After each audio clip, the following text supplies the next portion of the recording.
Une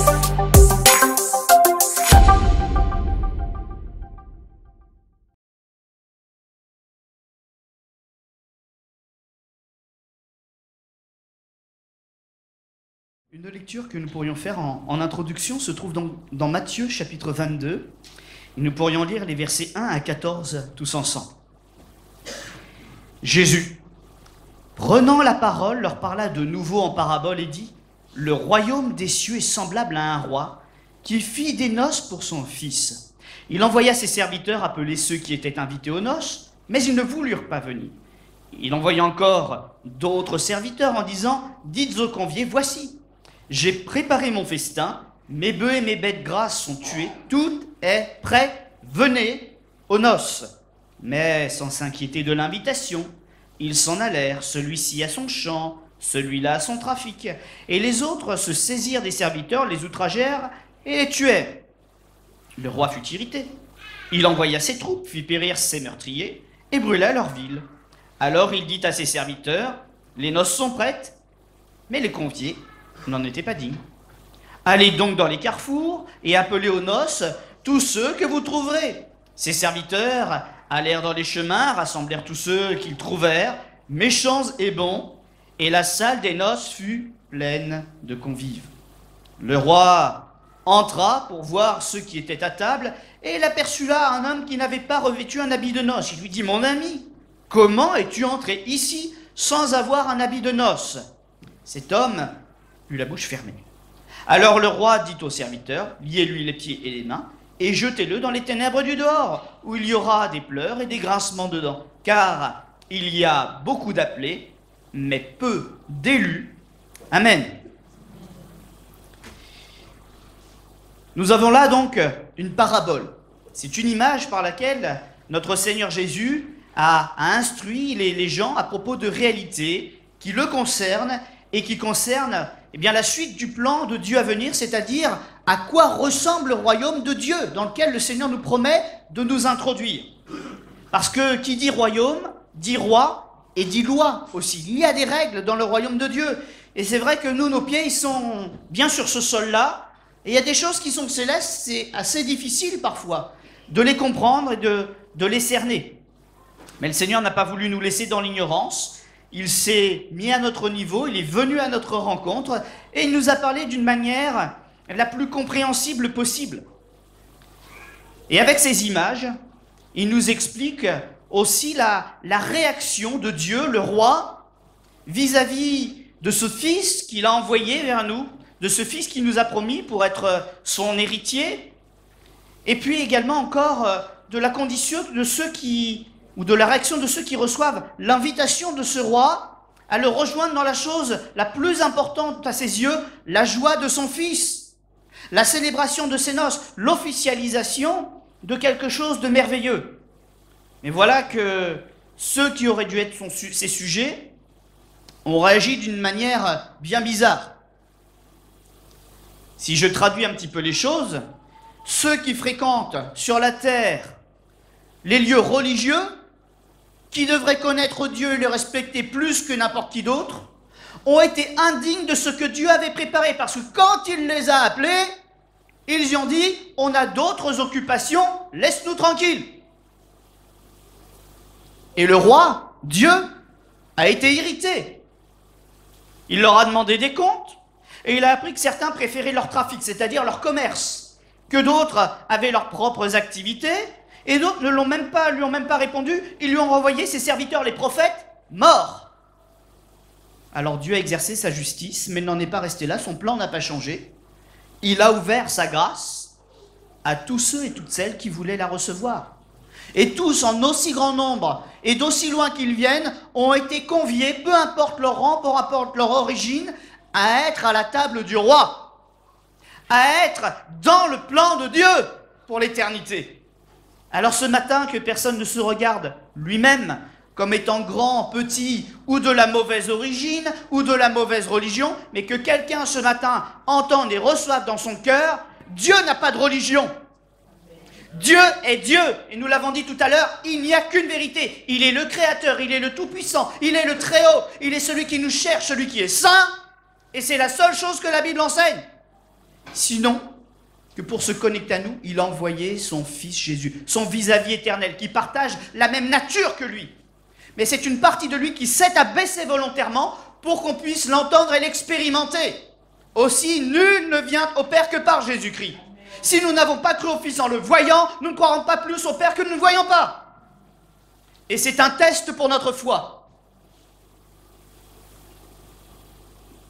Et ce matin, c'est exactement ça, cette parabole. Qui a cru en ce qui était annoncé? Qui a entendu et reçu dans son cœur qu'il fallait suivre ce chemin pour rencontrer Dieu? Qui a répondu favorablement à l'appel et à l'œuvre de Jésus accompli à la croix? La croix, j'aime bien la voir comme cela. C'est un endroit où Christ est resté volontairement, cloué, jusqu'à sa mort, pour qu'on sache à quel endroit il était, pour qu'on y vienne et qu'on puisse se repentir. Déposez là nos péchés, déposez là nos fardeaux, déposez là nos maladies et nos questions, tout c'est pourquoi nous pouvons les poser là. La croix, ce n'est pas la mort de Dieu. La croix, c'est notre point de rencontre avec celui qui a été offensé mais qui peut nous pardonner. C'est un autel qui a été dressé, sur lequel nous pouvons déposer tout ce qui nous sépare de lui pour le régler et le détruire. C'est un lieu de rencontre et de réconciliation. C'est un lieu de victoire et non pas un lieu de mort. C'est la mort qui a été vaincue à cet endroit-là. Pourquoi? Parce que Jésus n'est pas resté sur la croix. La Bible nous dit qu'il est réellement ressuscité par la volonté de Dieu. Et par sa mort, par sa résurrection plus exactement, nous avons reçu l'attestation que nos péchés sont pardonnés. La mort qui doit survenir ne sera pour nous que physique, mais lorsque la porte sera franchie, nous serons accueillis, notre âme, notre esprit sera accueilli de l'autre côté, par celui qui nous a devancés et ouvert le chemin de la maison du Père. La porte de la maison du Père, elle est grande ouverte ce matin. La porte du roi, de son royaume est grande ouverte ce matin. Parce que le prix qu'il ouvrait, le prix du sang a été payé par Jésus-Christ. Et si nous nous attachons à Jésus, si nous nous attachons à sa justice, nous franchirons cette porte à notre tour selon sa promesse. Nous avons lu dans cette parabole qu'il y a quand même une personne qui a réussi à échouer, malgré la grâce. Une personne qui est entrée, c'est une parabole. On ne peut pas violer le royaume de Dieu, pas comme ça. Mais la parabole le dit comme ça. Qui a réussi à s'asseoir à table, mais finalement, le roi, quand il a fait un peu l'inventaire, là, il a vu quand même qu'il y a une personne qui a bien voulu manger ce qu'il y avait à la table, mais qui n'avait pas voulu revêtir l'habit qu'elle est avec. Et je crois que ce roi ne l'a pas condamné parce qu'il n'y avait pas dans sa penderie le bon habit. Je pense qu'il l'avait, mais qu'il n'a pas voulu le mettre. C'est pour ça que le roi s'est mis encore une fois en colère. Et on ne peut pas entrer dans le royaume de Dieu sans avoir réglé le problème de ses péchés. On peut fréquenter une église, on peut arriver à jouer des apparences, avoir un masque et entrer dans des services. On peut prêcher le nom de Jésus, mais si on n'a pas l'habit de justice, c'est-à-dire si on n'a pas reçu le pardon de nos péchés, Dieu ne sera pas dupe et il ne nous gardera pas. Mais vous avez vu que Dieu ne l'a pas chassé comme ça. Il lui a d'abord posé une question. Et je crois que quand Dieu pose une question, il y a toujours une grâce qui est là en fonction de notre réponse. Qu'on ait commis une erreur ou pas. Mais quand il nous pose une question, c'est une chance supplémentaire jusqu'au dernier moment, jusqu'à l'extrémité qu'il nous donne. Et je crois en un Dieu de grâce. Une grâce infinie qui ne tarit pas. Et si ce matin une personne était cette personne qui fréquente les assemblées, sans avoir changé son vêtement depuis longtemps, qui joue des apparences, Dieu te pose encore la question ce matin, veux-tu rester ou veux-tu sortir? Veux-tu changer enfin ton vêtement ou ne le veux-tu pas? Que veux-tu que je te fasse? Voilà la grande question de Jésus encore aujourd'hui. Deux choses sont donc devant nous, mais nous connaissons la réponse de Dieu. Je vais citer le verset biblique, bien sûr. Je prends aujourd'hui à témoin contre ceux qui seraient dans une telle situation, le ciel et la terre, j'ai mis devant toi la vie et la mort, la bénédiction et la malédiction, choisis. Choisis donc la vie, afin que tu vives, toi, et toute ta postérité. Parce que par ton exemple, tu feras vivre tes enfants, tu les perdras aussi. Si tu fais ce qui est mal dans ton propre foyer en disant « Jésus, c'est comme ça, l'Église, c'est comme ça », et que c'est faux, tu as aussi, par tes actes, le pouvoir, ou je ne sais pas comment on dit, mais de sauver tes enfants ou de les perdre. La vie éternelle, nous est encore proposé ce matin. Le Fils du roi, le Fils de Dieu, ignoré. Jésus est proclamé dans la Bible comme le Fils unique venu de Dieu. On peut toujours attendre quelqu'un d'autre, mais personne ne viendra.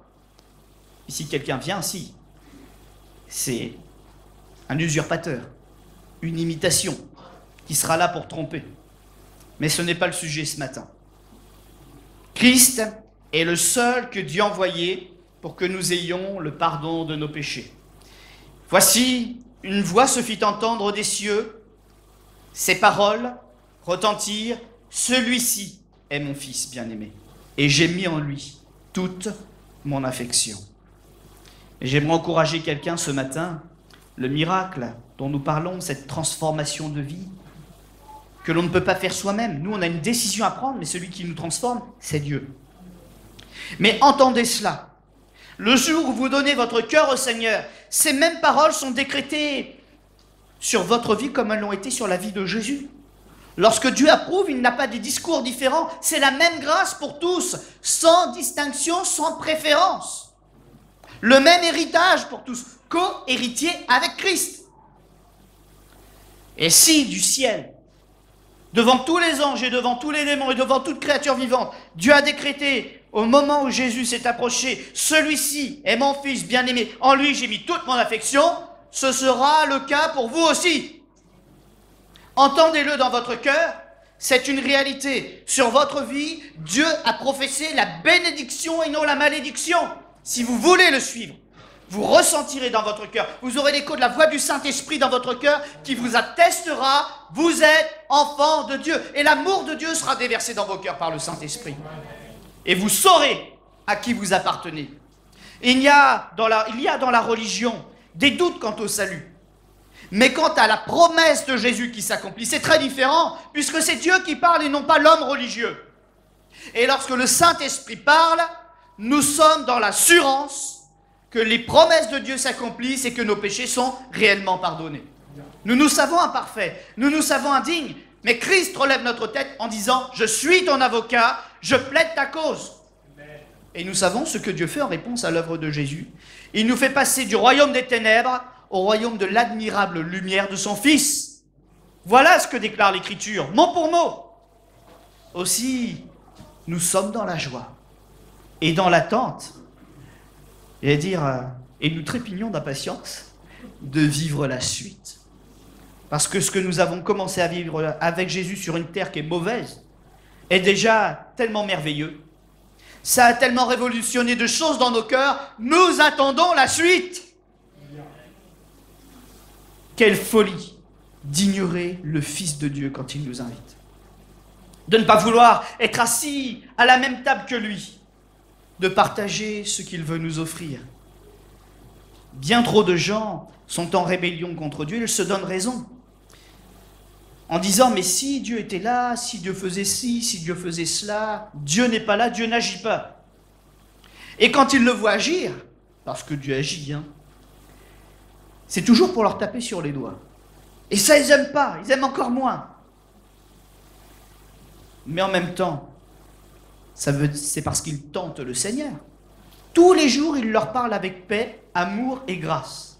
Et tous les jours, ils refusent son plan. Tous les jours, ils remettent au lendemain. Tous les jours, ils remettent leur propre projet en avant. Ils ignorent totalement ce que Dieu est capable et veut faire avec eux. Et ils poussent Dieu à une extrémité. Mais vous savez, Dieu a une volonté et ce n'est pas la nôtre qui s'accomplira, c'est la sienne. Et quand nous poussons Dieu à l'extrémité, et qu'il sait, parce qu'il a décrété devant tout le monde, il nous a pris à témoin de sa volonté, on la connaît, on ne l'ignore pas en fait. On n'en veut pas, mais on ne l'ignore pas. Et quand on va jusqu'au pied du mur, Dieu dit, oui, mais là c'est le pied du mur. Donc maintenant je réagis parce que ma volonté, je suis Dieu, s'accomplira. Aussi Dieu sanctionne, mais à ce moment-là. Mais voyez tout le chemin parcouru avant par lequel il voulait nous délivrer, nous empêcher ça. Il voulait nous bénir jusque-là, mais nous l'avons forcé à la colère. Mais lorsque Jésus-Christ voit une porte ouverte dans nos cœurs, nous ne sommes plus sur ce chemin-là, puisque nous nous entendons. Au lieu de nous dresser en rempart devant lui, devant son royaume, et de lui bloquer la route, lorsque nous nous mettons de côté pour l'accueillir en chantant « Hosanna, bienvenue au fils de David », lorsqu'il est le bienvenu, au lieu de mettre une armée pour entrer de force dans une ville qui lui appartient, que fait-il? Eh bien, il arrive comme un seigneur bienvenu, il déverse sa richesse sur ceux qui sont autour.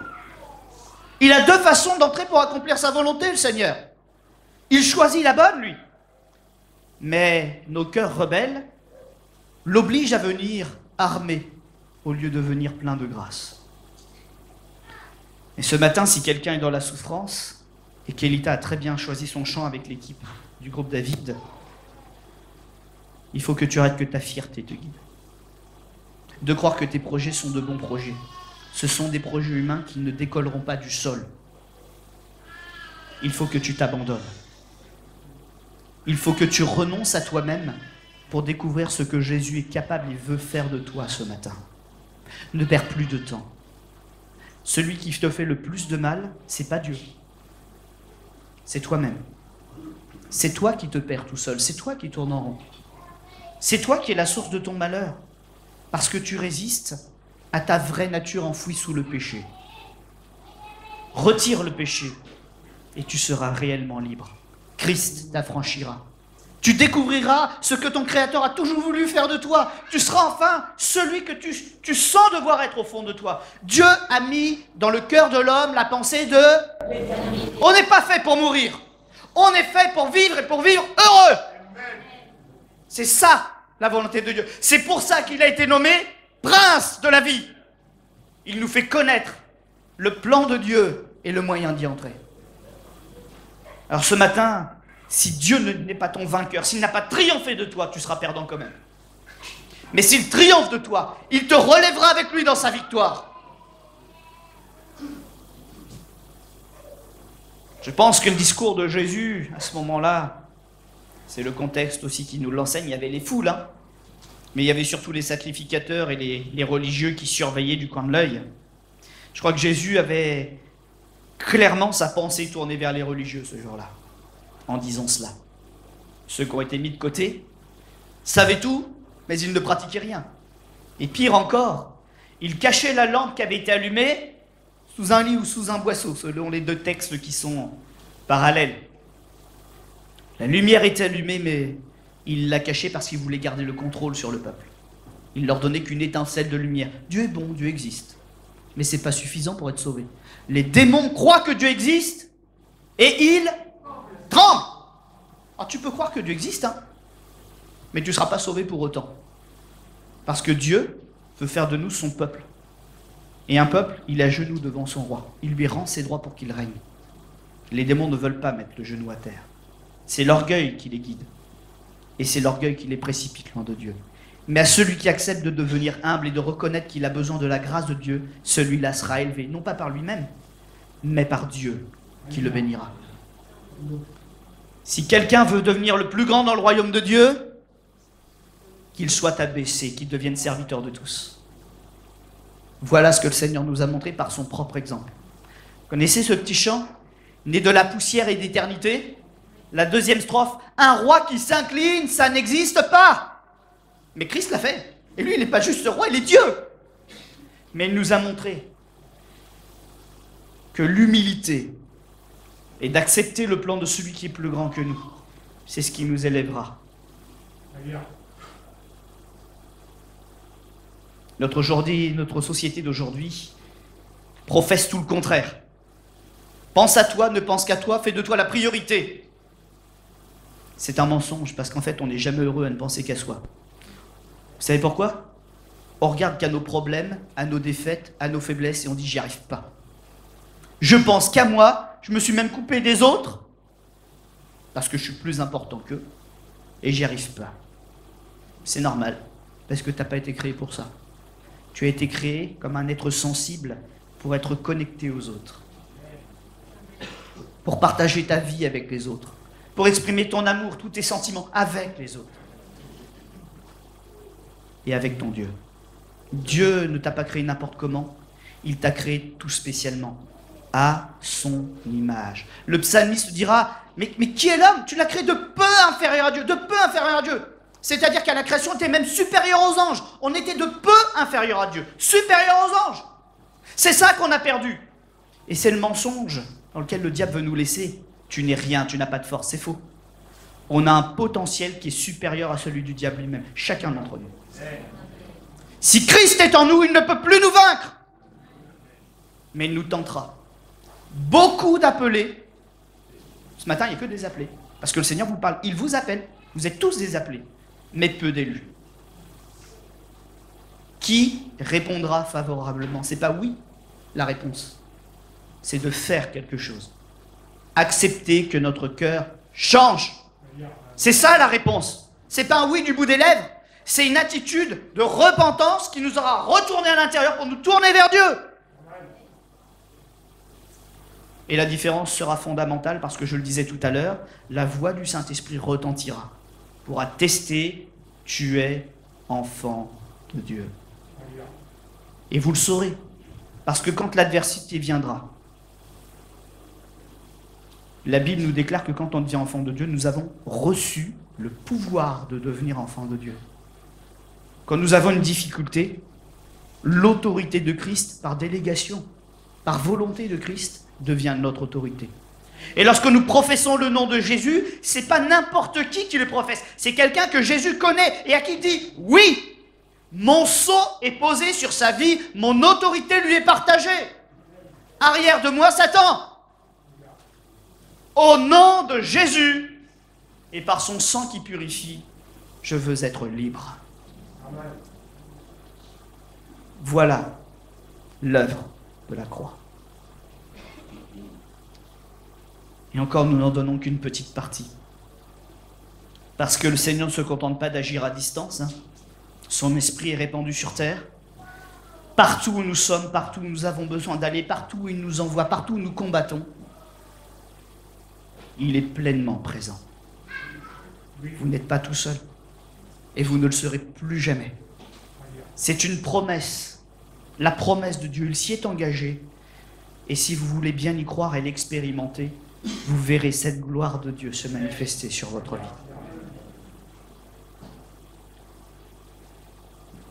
Christ, ou dans le texte plus exactement le Père, Dieu le Père, invite et fait inviter par ses serviteurs tous ceux qu'il trouve.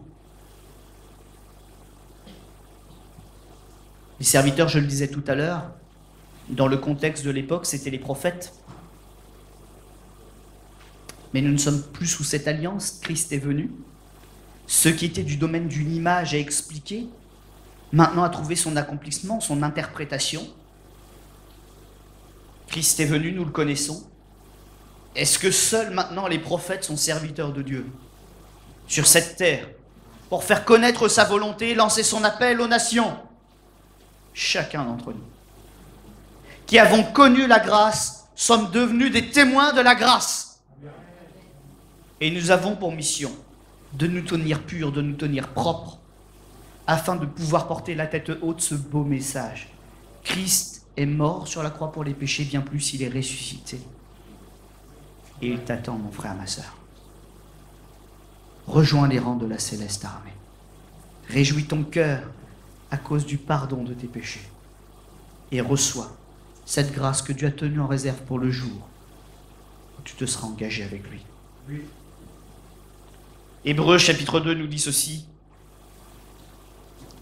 Comment échapperons-nous si nous négligeons un si grand salut qui, ayant été annoncé d'abord par le Seigneur, nous a été confirmé par ceux qui l'avaient entendu. Dieu, appuyant leur témoignage par des signes, des prodiges et divers miracles, et par des communications de l'Esprit Saint, répartis selon sa volonté. Comment échapperons-nous? Y a-t-il quelqu'un d'autre à attendre? Non. Alors ce matin, j'aimerais encourager les personnes qui n'ont pas encore donné leur cœur au Seigneur à vraiment réaliser que, même s'il y a une personne qui a pris la parole sur une estrade, tout ce qui a été dit est tiré de la parole de Dieu. Vous ne m'avez pas entendu, ça m'arrive parfois, mais là c'était pas le cas. Citer un témoignage d'une personne qui n'est pas dans la Bible. Vous ne m'avez pas entendu parler de l'actualité de cette semaine non plus. Mais nous avons ouvert la parole de Dieu et nous avons expliqué ce que Dieu a réellement dit. Aussi ce matin, ce n'est pas un homme qui parle, c'est celui qui l'accompagne et qui lui a demandé de le faire. Dieu te parle ce matin. Reçois cette parole, grave-la dans ton cœur. Rappelle-toi de ce jour où c'est la parole qui t'a parlé. Mais réponds au Seigneur. Ne sois pas, comme dit l'Écriture, un auditeur oublieux. Fais quelque chose de ce que tu as reçu. On va incliner nos fronts un instant. Je vais faire quelque chose que je ne fais pas souvent le matin. C'est pas qu'on ne peut pas le faire, hein, c'est simplement qu'il y a beaucoup de monde. Mais ce matin, je vais le faire. Est-ce que, de votre place, dans la discrétion, c'est pour ça que je demande de fermer les yeux, pour qu'on se respecte les uns les autres, et que chacun ait la liberté de s'exprimer. Est-ce qu'il y a une personne qui souhaite donner son cœur au Seigneur? Est-ce que ces personnes pourraient et souhaitent lever leurs mains à leur place? Je ne vais pas vous demander de vous avancer, je ne ferai pas ça, je ne suis pas dans le spectacle, etc., ça ne m'intéresse pas. Une main s'est levée sur le devant, une autre main s'est levée vers le fond, voilà, encore une main sur le devant, voilà, plusieurs mains se lèvent. Je vous laisse vous manifester, prenez le temps d'analyser cet engagement que vous êtes en train de prendre, de vraiment réaliser ce que vous voulez faire, ce que vous voulez répondre au Seigneur Jésus, et je vais prier pour vous tous. Voilà, est-ce qu'il y a encore quelques mains qui souhaitent se lever? Voilà, d'autres mains se lèvent. C'est pas moi que vous répondez, c'est vraiment au Seigneur. Moi, je ne suis là que pour vous accompagner, vous conseiller, mais c'est au Seigneur que vous répondez. Voilà. Nous restons les yeux fermés, les fronts baissés, mais ensemble, toute l'assemblée, nous allons demander au Seigneur d'accorder sa grâce aux malheureux qui l'ont choisi ce matin pour qu'ils deviennent des bienheureux du Seigneur, qu'ils reçoivent sa grâce et que cette grâce les fortifie, les enrichit et mette dans leur cœur cette conviction que désormais, ils sont enfants de Dieu parce qu'ils ont renoncé au péché et qu'ils l'ont déposé sur l'autel de la croix. Seigneur notre Dieu, merci. Merci ce matin pour ce combat que nous menons. Et je sais que ce n'est que le début du combat, mais il continuera. Et nous voulons te présenter tous ces bien-aimés qui ce matin se sont déclarés publiquement en signifiant leur présence, en signifiant leur désir de s'abandonner à toi, de t'abandonner leurs péchés, de t'abandonner leur vie et leur destinée. Ce matin, nous les présentons au trône de ta grâce, sachant que tous et toutes, nous sommes les bienvenus à cause de l'œuvre et du sang de Jésus. Aussi, c'est avec confiance que nous nous approchons du trône de la grâce. Et nous ne venons pas les mains vides. Nous te les déposons, Seigneur. Ils sont à toi. Tu les connais mieux que nous, dans leur intimité, dans leur vie de tous les jours. Mais aujourd'hui, ils prennent une décision. Alors, Seigneur, d'un seul cœur, d'une seule âme, sans autre demande, c'est eux, Seigneur, que nous te déposons, que nous te présentons.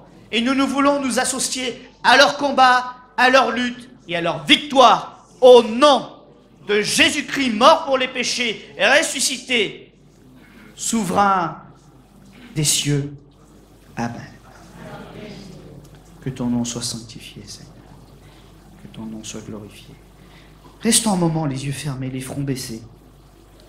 Dieu entend toutes nos prières, dans le nom de Jésus. Aussi, n'hésitez pas, que ce soit à voix haute ou silencieusement dans votre cœur, à parler à celui qui vous connaît. Il n'a pas besoin de grands discours. Nous l'avons vu, ce Dieu véritable. Ce qu'il aime, c'est la vérité. Un cœur sincère qui lui dit ce dont il a besoin et quelles sont ses défaillances, quelles sont ses attentes, quels sont ses besoins. C'est un souverain qui nous aime. Alors laissez-le toucher votre cœur. Peut-être éclairera-t-il aussi un point d'obscurité de votre vie. Ne luttez pas. Laissez-le faire son travail. Vous ne trouverez jamais quelqu'un de plus compétent que lui. Mais s'il vous révèle quelque chose, dites-lui, Seigneur, montre-moi comment sortir, comment faire ce que tu attends de moi.